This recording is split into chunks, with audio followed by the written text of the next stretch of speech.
What's up, everyone, and welcome back to our tutorial series in creating our form with PHP. In the last episode, we learned about MySQL queries, and that was pretty cool. And in this episode, we're going to be learning one more thing before we can move on to actually start creating PHP and MySQL together. And this is one critical thing that I just forgot to include in the PHP series, and that is functions. So, if you already know functions, you can skip this video. If you don't, then stick around and we're going to learn about programming some functions. So, a function is basically a way that we can execute some certain code as many times as we want. So, an example of a function would be header, right here, how we've got this header. An example also would be include, and I'm sure we've got another one here. Let's see, well, echo is not a function, it's a language construct. Print R is a function, tons of them, these object functions and session function. But yeah, so we're going to be learning about creating our own functions. So to create a function in PHP, if you would say if for an if statement and while for a while loop, to create a function, you just say function. And now if you guys are coming from a different programming languages, like Java or something, you probably heard them called methods or something. But yeah, it's the exact same thing as a function. So you just write, so we're going to call it print stuff. And now put two parentheses. And now put two brackets of, the standard brackets that you'd use. And the reason why we do this is because, if, and then two parentheses in our brackets, function, the function name, parentheses, and then brackets. Now in here we can put as much stuff as we want, and I don't know why PHP isn't highlighting it. Maybe PHP is just stupid, but whatever. So inside here, we'll just put in something like echo hello Joe. Well, I already did that. Hello Banana Bob. And we'll do echo your poop. There we go. And a cool little trick here is I think if we put /n, it's going to automatically break the line for us, because then these two would end up on the same line and they wouldn't look very good. I don't know if, I'm pretty sure that works. So yeah, that is how I make a function. If we run the website though, absolutely nothing is going to change, because we actually have to call the function. So every function that's in PHP, like the object and flush function, and a header function, and an include function, those are all written somewhere. They look exactly like this one does. They say function, and then they say, ob underscore end flush, and then in there, they may have something in the parentheses, and then they have brackets and some code. But we actually have to call our function. So if you're looking at this ob and flush, you guys can probably guess how to call your functions. To call a function, all you do is the function name. So print stuff, and then parentheses, and now semicolon.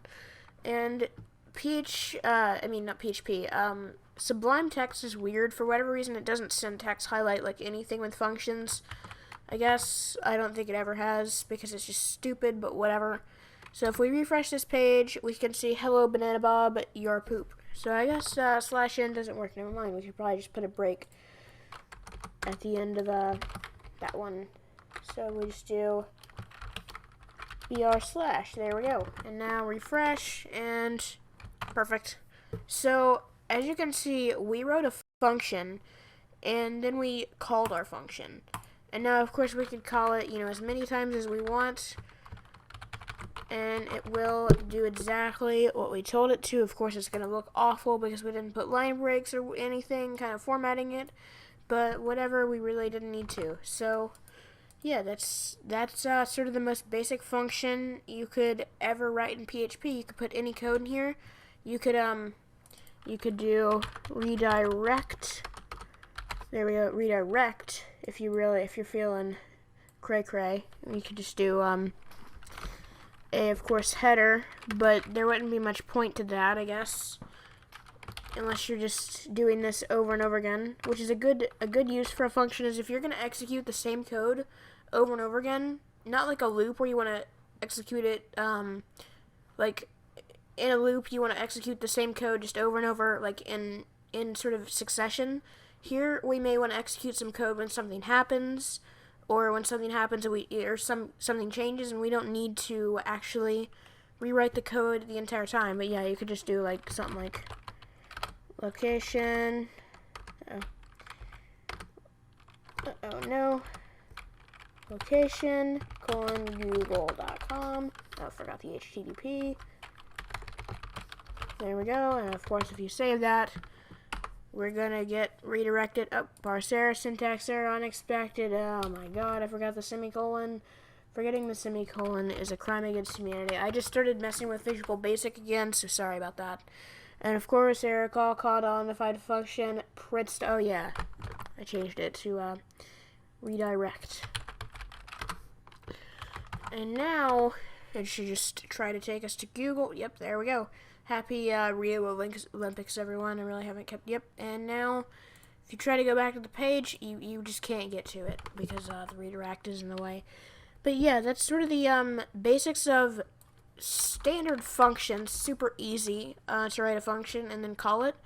And now we're going to be learning about functions with parameters. And that sounds like a big word, right? But it's really not. A parameter is basically just a temporary variable that we can use for our function call. So you see this header here? It's it's a function here, but we actually put some stuff in it. And we can make our own functions that work like that too. So to do something like that, we're gonna create a new function. So we'll do function. What do we want to call? We'll just call this one add. Or no, we'll call this one ask. And then we'll do parentheses, and then our brackets, of course. Now, in the parentheses, we want to include a variable for our users to use. Because what this is going to do is we're going to give it something to ask, and it's just going to, we're going to give it a, something to add to a string, and it'll ask the question to the user. So we want to make function ask, and inside this we need to put a new variable. And to put to new variable, just do $, question. And so we had created a new variable inside of here called question. And now inside our function only, we can't use this anywhere else, we can use this inside our function to do whatever we want with it. So what we want to do is we want to say echo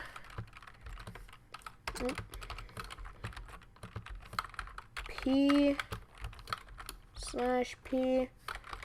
and then we want to echo out to the user, what is your, and then we want to say $, question, because what if we want to ask them, what's your name, what's your age, what's your school, what's your favorite potato? We don't want to have to type in what's your and then these paragraph tags. What if we just want to ask, we want to ask name, we want to ask age? Well, we can do that now that we've added this this little question. So I'll show you how to call this function. So if we just do ask, and we just do so because this function takes in a variable, it takes in a string, we need to give a variable in our function call. So inside here, we can either give an actual variable. We could say like $, we could actually create our own variable. We could say, $, name equal, name, or we can just inside the string right here, or inside the quotes, we can just put in there what we want to ask. So we'll just say name, and it should, if we call this function, what it does is it takes whatever we put in these quotes and substitute it for this, and everywhere we see this question, it's going to put in whatever we put in here inside of our first variable. So if we save it and we refresh, Yeah. Eventually, one day I will buy Sublime Text, but not today, Zerg. So if we refresh the page, we can see, what is your name? What if we want to ask what their age is? We can just do ask, and inside here, age, and of course we could do the same thing with favorite food. Save that and refresh. What's your name? What's your age? What's your favorite food? Boom, a function with parameters. And now, well, what if we want to have more than just one? Like, what if we want to take in two kinds of parameters? Well, we can do that with a comma. And we put in the comma, and then we put in the next variable we want. And we'll just do name. I'm going to reverse the order of these because you'll see why in a second. So I'll move this over here, put a comma, put a space, delete this comma because then it'll get confused and think that it needs another parameter, when in reality there's just a parentheses and its stream is crushed. So yeah, so that is how you do, that's how you do these sort of functions, and that's how you do them with multiple parameters. And of course, to call it, we just have to say ask, and then we have to give them a name. Banana is our name. Wait, B-A. There we go. That's how you spell banana. Bananas is our name. And we are going to ask bananas what their favorite color is. So we'll say, hello, $name. Nope, it needs to be capital. There we go. And now we'll just put in here favorite color, because then it'll just ask, what's your color? Favorite. There we go. Save that, and we'll just see how it looks. So it says, hello bananas, what's your favorite color? That's how we do functions with two parameters, which is super easy. And of course, we could put anything in here. It could be more than just strings. We could make a function called add, and we'll just start deleting. We'll just get rid of these two, or this stuff, and we'll say function add equals, well, not, yeah, equals parentheses. It's not a variable. But you'll see in just a second, we're now going to be learning about two different things. We can put as many kinds of variables we want. So we can not only put strings, but we can put our number variables, and we can make our function return something. And it's I'll get into returning in a minute. So the functions we were writing just a minute ago were purely, I would say, functional, because they literally just outputted stuff on the screen or just took some data and did something with it. These functions, however, that we're about to learn can be used for setting up variables, or for doing a lot more than just running whatever in the brackets. So yeah, just get ready for that. So function add, we want to take in two parameters. Number one is num1, and number two is, oh no, comma, oh my gosh, $num2. And now if we go ahead and we can, of course, echo inside of these, $num1 plus $num2. I think that works. And if we just refresh this, oh wait, we didn't call the function, so nothing's going to happen. So we're just going to say add 43 and 2, save that and refresh. There we go. Oh, nope. Okay. It doesn't like that. We have to actually add them, not with the quotation marks. We don't need the quotation marks at all. Delete that, save this, go over here, refresh, 45, yay! So that is, of course, we can use any kind of function that or any kind of, data type that we want. A variable that has a number or a string is called like a data type, because the data type is either a string or number. So yeah. And now, what if we want this function to not only just echo something out on the screen, but give us a number to work with? Like, let's say we want to take two numbers, add them together, and then do something with them outside the program. Well, to do that, we're going to need to learn about return values. And now a return value is, we can set the variable equal to this function. And I'll get into that right now. So what if we want to return, so you write the word return is our keyword, language construct thing. Return num1 plus num2. And now, no function needs a return type in Java or something like that. You probably learned about public static void or public void. And you probably learned, there's public ints and all that. Well, in PHP, of course, you don't need anything like that. You don't have to have a return type, and there's no void or anything. So yeah, you can put a return type if you want to. You don't have to though. And we can just, of course, we can do anything before the return, but the return needs to be the last statement in your function. And you can have multiple returns with like if statements and stuff. So yeah, so we just want to say echo adding.